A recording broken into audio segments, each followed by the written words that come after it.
বন্ধুরা, গতকাল জাতিসংঘের সাধারণ পরিষদে এক শক্তিশালী ঘটনা ঘটল, যা সারা বিশ্বে প্রতিধ্বনি হচ্ছে, যার জন্য দশকের পর দশক ধরে অপেক্ষা করেছে ভারত। অবশেষে সেই সোনালী মুহূর্তটি এসে গেছে। জাতিসংঘের সাধারণ পরিষদে ভারতের নাম এত জোরে প্রশংসিত হলো যে শত্রু দেশগুলি হতবাক হয়ে গেল। সেখানে উপস্থিত প্রতিটি দেশের প্রতিনিধিরা বুঝতে পারলেন যে ভারত আর কেবল একটি উদীয়মান শক্তি নয়, বরং একটি বিশ্ব শক্তিতে পরিণত হয়েছে। এমন এক শক্তি যে কোনো দেশ আর ভারতকে উপেক্ষা করার সাহস করবে না। আজ জাতিসংঘের সাধারণ পরিষদের প্ল্যাটফর্মে একটি ঐতিহাসিক বিল পাস হয়েছে। এখনো পর্যন্ত ভেটো ক্ষমতা, যা কেবল মার্কিন যুক্তরাষ্ট্র, রাশিয়া, ফ্রান্স, ব্রিটেন এবং চীনের মতো দেশগুলির কাছে ছিল, আজ তা ভারতের হাতেও আসতে চলেছে। আজ ভারত সেই পরাশক্তিগুলিতে যোগ দিয়েছে। বন্ধুরা, এর পরের খবরটি এতটাই উত্তেজনাপূর্ণ এবং আশ্চর্যজনক যে আপনার অবশ্যই এই ভিডিওটি শেষ পর্যন্ত দেখা উচিত। আপনি যদি ভারতের এই ঐতিহাসিক বিজয়ে গর্বিত হন, তাহলে এখনই ভিডিওটি লাইক করুন এবং আমাদের পাশে থাকুন। বন্ধুরা, ভারতের শক্তি, ভারতের কৌশল এবং ভারতের চাপ, যা ইউএনের ভিতকেও নাড়িয়ে দিয়েছে। ভারত প্রমাণ করেছে যে তারা কোনো চাপের কাছে নতি স্বীকার করে না। ভারত তার সার্বভৌমত্ব এবং কৌশলগত স্বার্থের সাথে কখনো আপোষ করেনি আর করবেও না। বন্ধুরা, ভারত ঠিক কি পদক্ষেপ নিয়েছে এবং গত 48 ঘন্টায় জাতিসংঘের সাধারণ পরিষদে কি ঘটেছে, সম্পূর্ণ বিষয়টি জানতে ভিডিওটি শেষ পর্যন্ত দেখুন। এবং আপনি যদি এই রকম বিশ্লেষণ নিয়মিত পেতে চান, তাহলে চ্যানেলটি সাবস্ক্রাইব করে রাখুন, কারণ আপনাদের একটি ক্লিক আমাদের জন্য বিরাট উৎসাহ দেয় এবং আমাদেরকে এই ধরনের বিস্ফোরক ভিডিও আপনাদের সামনে তুলে ধরতে উৎসাহিত করে। নমস্কার, আমি গৌতম খাসকেল আছি আপনাদের সাথে। তাহলে চলুন শুরু করা যাক। বন্ধুরা, এই পুরো গল্পের আসল নাটকটি তখনই জমে ওঠে যখন আমেরিকার চাল সম্পূর্ণরূপে ব্যর্থ হয়ে যায়, রীতিমতো ফেল করে। হ্যাঁ, আমেরিকা শেষ মুহূর্ত পর্যন্ত ভারতকে থামানোর জন্য যথাসাধ্য চেষ্টা করেছিল। হোয়াইট হাউস থেকে শুরু করে জাতিসংঘের করিডোর পর্যন্ত আমেরিকা যে কোনো মূল্যে ভারতকে ভেটো ক্ষমতা থেকে বিরত রাখার জন্য ক্রমাগত লবিং করছিল। ডোনাল্ড ট্রাম্পের বক্তব্য বিশ্বকে হতবাক করে দিয়েছিল, যখন তিনি বলেছিলেন যে ভারত এর যোগ্য নয়। কিন্তু বন্ধুরা, আজ সেই মুহূর্তটি এসে গেছে যখন আমেরিকার পুরো পরিকল্পনাটি ব্যর্থ হয়ে গেছে। ইউএন সদনে যখন ভোট হলো, তখন 154টিরও বেশি দেশ ভারতের পক্ষে ভোট দেয়। একবার ভাবুন, এটি কোনো ছোট সংখ্যা নয়। অর্ধেকেরও বেশি বিশ্ব ভারতের শক্তিকে স্বীকৃতি দিয়েছে। ফলাফল ঘোষণার সাথে সাথেই পুরো হল ভারত মাতা কি জয় এবং জয় হিন্দ স্লোগানে প্রতিধ্বনিত হয়। ভারতীয় কূটনীতিকরা তাদের দশকের পর দশকের কঠোর পরিশ্রমের ফল দেখতে পেয়ে কান্নায় ভেঙে পড়ে। আমেরিকার সবচেয়ে বড় ঝটকা তখন লেগেছে যখন তার দীর্ঘদিনের বন্ধুরা ভারতের পক্ষে ভোট দিয়েছে। ফ্রান্স, রাশিয়া এবং ব্রিটেন আগে থেকেই ভারতের পক্ষে ছিল, কিন্তু সবচেয়ে বড় আশ্চর্যের বিষয় ছিল যখন চীন, যারা সর্বদা ভারতের বিরোধিতা করেছিল, সেও তার সমর্থন ভারতের পক্ষে দিয়েছে। বন্ধুরা, চীনের এই পদক্ষেপ সমগ্র বিশ্বের কাছে একটি ভূমিকম্পের থেকে কম ছিল না। আসলে চীন এখন আমেরিকার চেয়েও ভারতকে বেশি সহযোগী হিসেবে দেখছে।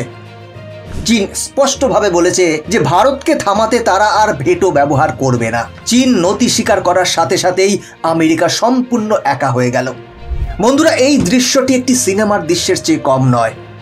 একদিকে আমেরিকা তার পুরনো আধিপত্য জাহির করার চেষ্টা করছিল, অন্যদিকে গোটা বিশ্ব ভারতের পাশে দাঁড়িয়েছিল। এমনকি জাতিসংঘের সভাপতিও তিনি ঘোষণা করেছিলেন যে ভারত যদি স্থায়ী সদস্যপদ না পায়, তাহলে জাতিসংঘের বিশ্বাসযোগ্যতা নষ্ট হয়ে যাবে।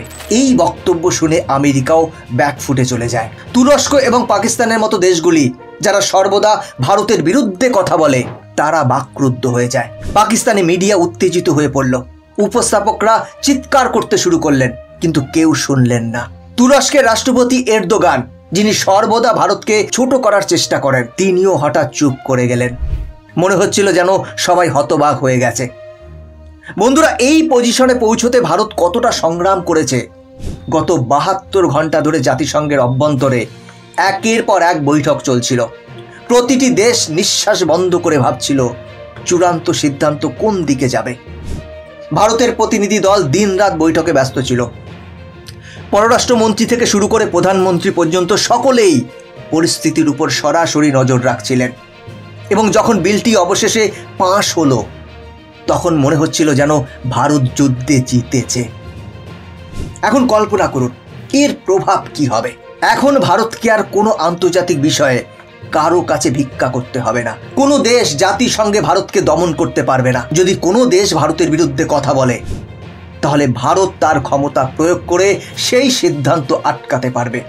এর অর্থ হলো ভারত এখন বিশ্বের এক গেম চেঞ্জারের মর্যাদা অর্জন করতে চলেছে। কিন্তু প্রশ্ন ওঠে, চীন হঠাৎ কেন ভারতকে সমর্থন করলো? আসলে চীন এবং আমেরিকার মধ্যে দ্বন্দ্ব এখন প্রকাশ্যে এসেছে। চীন চায় যে ভারত যদি স্থায়ী সদস্য হয়, তাহলে আমেরিকার জীবন কঠিন হয়ে যাবে। রাশিয়া এবং ভারত ইতিমধ্যেই বন্ধু, এবং চীন যদি ভারত রাশিয়ার পাশে দাঁড়ায়, তাহলে আমেরিকা সম্পূর্ণরূপে ব্যাকফুটে চলে যাবে। এই কারণেই চীন ভারতকে সমর্থন করেছে। আমেরিকার অবস্থা তখন দেখার মতো ছিল। ট্রাম্প ক্ষুব্ধ হয়ে বলেন, ভারত যদি ভেটো ক্ষমতা পায়, তাহলে তিনি জাতিসংঘ ত্যাগ করবেন। কিন্তু বন্ধুরা, পৃথিবী বদলে গেছে।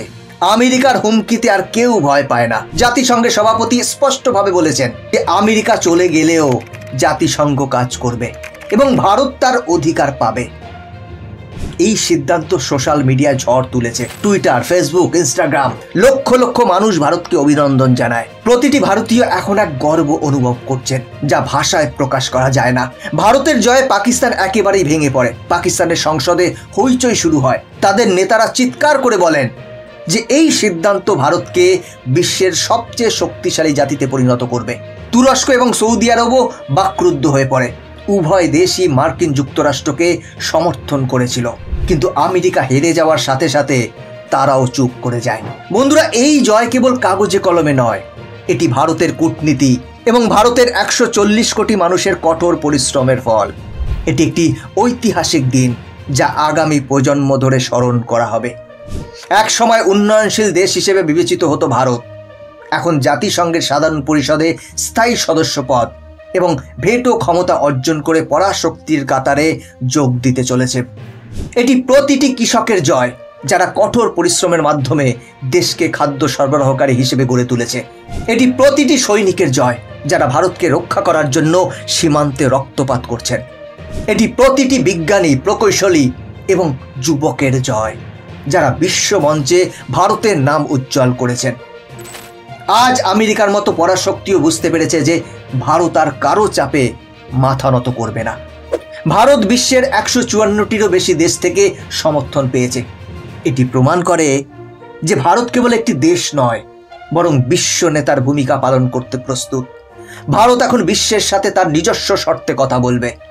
এটি আসল বিজয়, শ্রদ্ধার জয়, শক্তির জয়, ভারত মাতার জয়। তাহলে বন্ধুরা, এই ঐতিহাসিক বিজয় সম্পর্কে আপনি কি মনে করেন? আপনার মতামত কমেন্ট করে জানান। আর হ্যাঁ, যদি আপনিও গর্ব অনুভব করেন, তাহলে কমেন্টে জয় হিন্দ অবশ্যই লিখবেন। বন্ধুরা, আজকের ভিডিও এখানেই শেষ করছি। এরকমই ইনফরমেটিভ ভিডিও দেখার জন্য চ্যানেলটিকে সাবস্ক্রাইব করে বেল আইকনটি প্রেস করে রাখুন। দেখা হচ্ছে পরবর্তী ভিডিওতে। ভালো থাকবেন, সাথে থাকবেন। জয় হিন্দ।